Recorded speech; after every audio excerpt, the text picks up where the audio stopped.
All right, welcome back, everybody. Welcome back to another episode of Pathagonia. Today, I'm going to go over some GI tumor syndromes. So, a lot of high yield stuff in here for boards or the RISE exams, and just for practice as pathologists. So, should be a quick video. Let's get started. So, we've all heard of Lynch Syndrome. Another name for Lynch syndrome is hereditary non-polyposis colorectal cancer, HNPCC.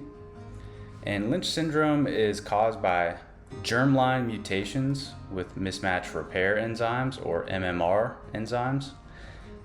It is autosomal dominant inheritance pattern and leads to defective DNA repair, leading to tons of mutations, hypermutated, and microsatellite instability. Lynch syndrome is the most common form of heritable colorectal cancer, and colorectal cancer usually develops before the age of 50 in individuals with Lynch syndrome, often with multiple primaries, and they have about an 80% lifetime risk if you have Lynch syndrome of developing colorectal cancer. They're also at risk for endometrial cancer, upper urinary tract and other GI cancers, and sebaceous skin tumors. So, as a rule, there's universal screening of all new colorectal cancers, and we'll kind of go over the algorithm below, but you do IHC first, and you can also do MSI testing by PCR. So you're looking for loss of staining with those MMR proteins, and remember, normal is intact staining of all four MMR enzymes, which is MLH1, PMS2, MSH2, and MSH6, which we will go over further on the algorithm. But normal would be intact staining. So if you have loss of any of those, that would be considered abnormal, and we'll go through that. So Lynch-related colorectal cancer is more often right-sided and arises from adenomas versus sporadic MMR deficient tumors that come from SSPs or A's and are associated with the BRAF V600E mutations, and then MLH1 promoter hypermethylation and MLH1 loss of expression. So you can have universal testing in all newly diagnosed colorectal cancer, as we discussed, and that is going to be the MMR IHCs. So if the MMR is intact, it's probably not Lynch syndrome, it's probably a sporadic colorectal cancer. However, if MSH2, MSH6, or PMS2 are deficient, it's probably Lynch. You can then do germline testing. And if MLH1 is deficient with PMS2, as those pair together, MLH1 pairs with PMS2 and MSH2 pairs with MSH6. So if MLH1 is deficient with PMS2, you then go on to BRAF testing. And if there's a BRAF mutation, it's likely sporadic. If there's no BRAF, wait, but there's more testing. You do MLH1 methylation testing.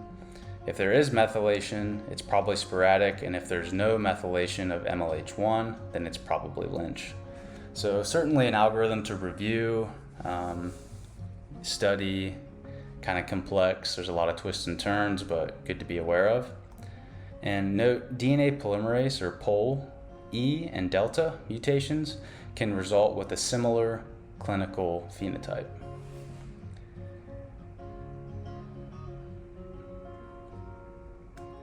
For MMR deficient colorectal cancer, this is associated with high-grade mucinous differentiation and lymphocytic infiltrates. Typically, hypermutated state is immunogenic. There's better survival compared to the MMR intact colorectal cancer, and this is probably due to the host response. And this is automatically approved for anti-PD-L1 therapy. All right, moving on from Lynch, we're now on Peutz-Jeghers. So Peutz-Jeghers syndrome is a mutation in the STK11 or LKB1 gene on chromosome 19. It can be sporadic or inherited, and you get classic polyps are hamartomas, non-neoplastic, most frequently in the small intestine, and you can remove with a polypectomy. So you get these multi-lobated polyps, may have papillary or a frond-like surface with this classic Peutz-Jeghers arborizing smooth muscle.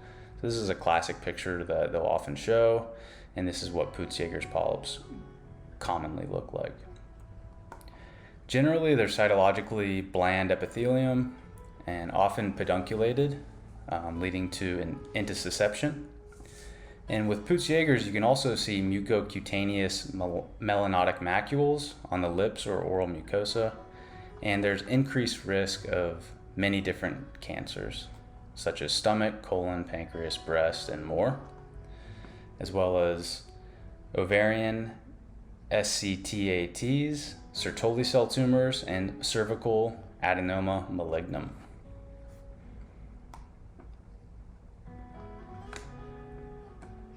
Moving on, Familial Adenomatous polyposis, also known as FAP. So this is a germline mutation in APC gene, leading to autosomal dominant inheritance pattern, and it's a tumor suppressor mutation, which leads to the loss of the tumor suppressor leads to the formation of lots of tumors. As you see here, look at all these polyps and tumors formed in this section of bowel.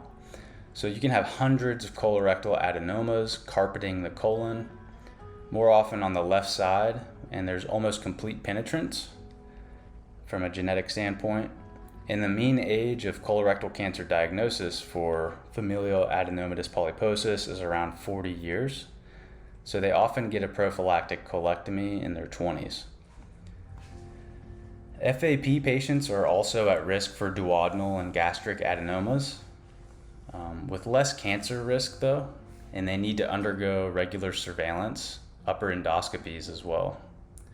So the first morphologic finding are single dysplastic crypts or unicryptal adenomas, and there are variants of FAP. You can have attenuated FAP with less than 100 adenomas, right-sided, older age of presentation in colorectal cancer, and a mutation in a different part of the APC gene.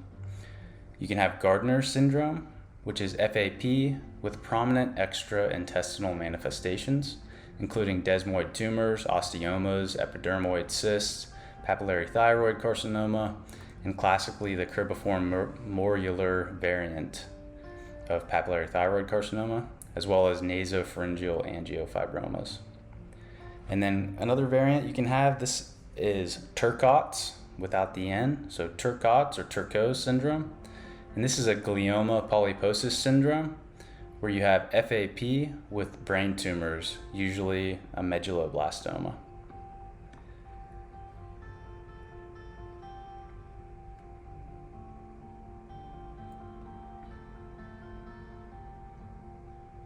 All right, moving on. We have MYH-associated polyposis. This is an autosomal recessive condition, and you need biallelic germline mutations for the phenotype, with the MYH gene involved in base excision repair, which causes defects that result in APC and RAS mutations. There are multiple adenomas, usually less than 100, and it may have extraintestinal manifestations of FAP. And with MYH-associated polyposis, you have increased risk of colorectal cancer, usually right-sided, even in the absence of polyps. Next up, we've got hereditary diffuse gastric cancer. So the most common mutation with hereditary diffuse gastric cancer is CDH1 or E-cadherin, and that's going to be autosomal dominant. E-cadherin is important for cell adhesion and tumor suppression. So mutation causes uncontrolled growth of poorly cohesive cells, and many families have other mutations, so use clinical criteria often. Over 70% risk of gastric cancer by 80 years of age with this mutation. So endoscopic surveillance is likely inadequate, as invisible in situ can occur, and many get prophylactic gastrectomies. And of course, with that CDH1 or E-cadherin mutation, women are at increased risk for lobular breast cancer, because we know in lobular breast cancer you lose E-cadherin, which is why they can be single file and lining up, because you're losing that E-cadherin in those adhesion processes. So the classic finding is, as shown here in the image, is signet ring carcinoma in situ. So you see all these signet ring cells, and you have signet ring cells above the basement membrane. You can have pagetoid spread and can then progress to invasive diffuse gastric cancer. And it's often multifocal. And we already kind of went over this, but what other tumor has loss of E-cadherin? And that's lobular breast cancer. Moving along, we're on juvenile polyposis. So juvenile polyposis can be sporadic.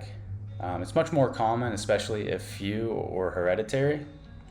And it's defined as 5 or more juvenile polyps, or any number if positive family history. And there's germline mutations in SMAD4 or BMPR1A. And it presents with bleeding or anemia. Usually you have around 50 to 200 polyps, and it can develop dysplasia and colorectal cancer. And the age of colorectal cancer on average is about 35 years. And you're going to need increased surveillance, of course, with that many polyps. The polyps are pedunculated with cystically dilated cysts, as shown here in this image, with loose edematous and inflamed stroma and ulceration. So another syndrome is Keronite Canada. So this is of uncertain etiology, not clearly genetic. It's non-familial and often occurs in older males around the age of 50. You're going to have these hamartomatous polyps and protein-losing enteropathies with diffusely nodular mucosa throughout the GI tract, with broad sessile polyps with edema and cystic dilations. In the stomach, it kind of looks like a hyperplastic polyp. In the colon, it can look like JP, like a juvenile polyp. So you have these ectodermal manifestations for Keronite Canada, and that's onchodystrophy, alopecia, cataracts, glossitis, and vitiligo. So really a systemic process. And like many of these syndromes, you have an increased risk of colon cancer, but PLE is often more dangerous.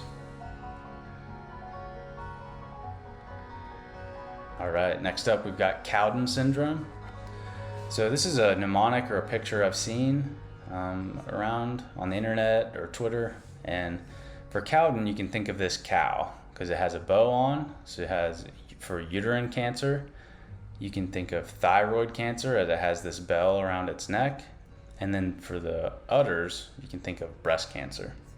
So in Cowen syndrome, it's an autosomal dominant mutation, an autosomal dominant inheritance pattern of the PTEN or PTEN mutation. And it's a tumor suppressor abnormality, which leads to lots of different tumors. And some other PTEN syndromes include Bannayan-Riley, Ruvalcaba syndrome, and Lermite-Duclos disease. I can't speak much to what those are, but I guess it's important to know.